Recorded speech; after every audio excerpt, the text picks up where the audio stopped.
Hi guys, and welcome back to World of Tanks with Ozone Blaster, and today we're on Himmelsdorf, which is my favourite map in the game. There are a lot of reasons why that is, but I could talk for hours on how all the other maps, all the new maps into the game that they've introduced lately have not been so good. But yeah, I could talk for hours, so we won't. We're on Himmelsdorf, great map this, and I'm in an AMX 5100 top tier, so I think the one word that would be best to describe this is yes. This is a very good tank when it's top tier. Problem with the AMX 5100 is it's a heavy tank with no armour, bit of a strange one, but it's more balanced around the gun and the mobility to some extent as well, which, as you can see, well, if we just go downhill here, it's not exactly a slouch. And for starters, I'm going to go to the heavy tank sort of middle road quite aggressively. Unfortunately, I am alone and I'm in an autoloader, so this could have gone very badly wrong just about now. AMX? Are you there? No, apparently AMX didn't even bother shooting me, but IKV? Where could you possibly have been going? You can see that I'm here in an auto-loading tier 8 heavy. Well, the AMX is bound to notice me now. That was an unlucky ricochet off the rear of his fighting compartment. Oh, and no, he is alive. Oh my god, what could they possibly have been looking at? Well, there's an SU-100, and that thing does have a big gun when it's fully upgraded, so I should probably be a little bit wary of that. And I'm reloading, but somebody on my team has just shot him, so when you're reloading in an autoloader, you're not completely useless. And I'm just going to pause it here for a sec. So, the SU-100, turns out he doesn't even have the upgraded gun, but he is not in a brilliant position here. I may be reloading, but I'm still spotting him by proximity, and there are plenty of tanks on the hill which are just lighting him up. So you can often scout tanks and sometimes act as a distraction for your team when you're in an autoloader, even if you're not loaded with ammunition. You've got to make sure that you look at the full game tactically, even if you haven't got a full magazine load to empty into the enemies. Unfortunately, in this instance, my distraction, well, I call it a little bit of a distraction, it kind of works a bit too well, because that's an OHO, and that's a Sherman. Luckily, the Sherman completely fluffs his shot, but I'm reloading, so I can't do anything about him. He's in a tier 6 medium, so at this point he should be, well, running away, because I will be loaded soon. SU's down, and what are you shooting at? There is an auto-loading tier 8 heavy in front of you. You've just shot at me, and you're just hanging around behind a building. Nice. Now, I'm going to pause it again here. That OHO has just seen me, and he's actually coming after me to do damage. But I know something about the OHO which helps me a little bit. He's actually using the stock gun.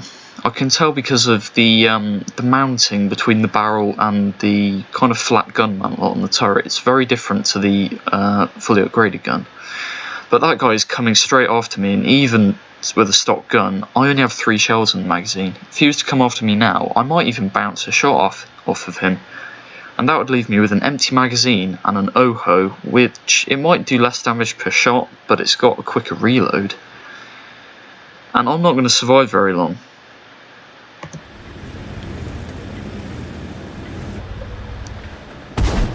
Where are you aiming? What could you possibly be looking at? That's my 3 shots gone, but that's half of his remaining health gone. What? I have no words. And then he gets shot at by someone on my team, so he's not going to come around after me. He's just going to, well, go over and sulk is the best description. Now, again, I may have an empty magazine, but that P-43 was coming in this direction, and the least I can do is spot him for my team. They might not be able to get shots into him either, and yeah, but they at least know where he is now, and I probably should have been a bit more careful here. Yep, that was a shot at me. He did actually have a shot through that little gap in the building, but it misses, so we're good to go. Are you seriously? He's oblivious. He's absolutely oblivious. Oh, now you see me. Ah, right. Okay, well, now you see me, it's all fine then, is it? Okay. Traeger puts a shot into me, and, well, at least the T-25AT is paying attention. Unfortunately, I'm actually quite a tall tank as well, and yeah, I can shoot him, but he doesn't have a shot at me, so he pulls back. Only got 2 shells left in the magazine, but I've already done over 3,000 damage in this game.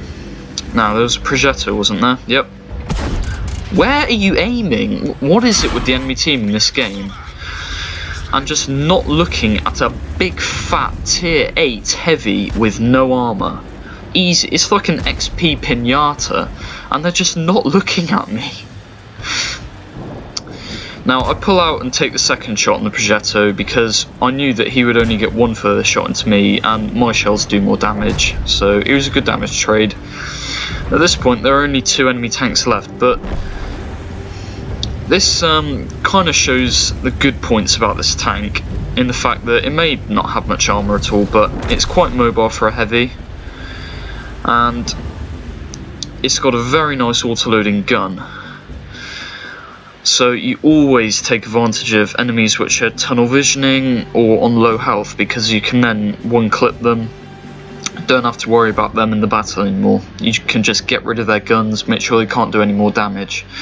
And the potential for burst damage on this tank is incredible for a tier 8 heavy.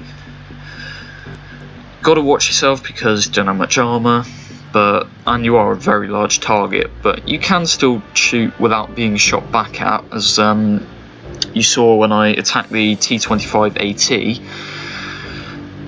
But I think the biggest point about why I'm showing you this battle is why the most important thing in the game, in my opinion, is situational awareness.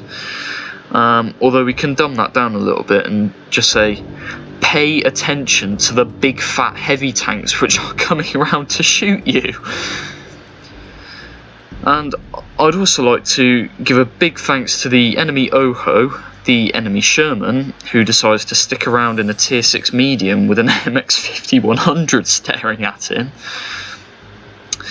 and to the AMX AC-46, who basically gift wrapped at least half of that 3,609 damage in this game, with 600 assistance damage added into the package. But tunnel visioning enemies when you're in an AMX-5100 is the dream, and you can easily see how I was able to do that amount of damage in this game. And this game's also given me my first mark in the AMX-5100. High caliber and brothers in arms, because I platooned up with that T-44 earlier on in the game. Good job to him as well. He got 5 kills and did a reasonable amount of damage. Interestingly enough, that was only good enough for a first class mastery badge in this vehicle, so obviously other people are doing really well, and you need to do more than that to get an ace tanker. But yeah, not bad. Thanks for watching.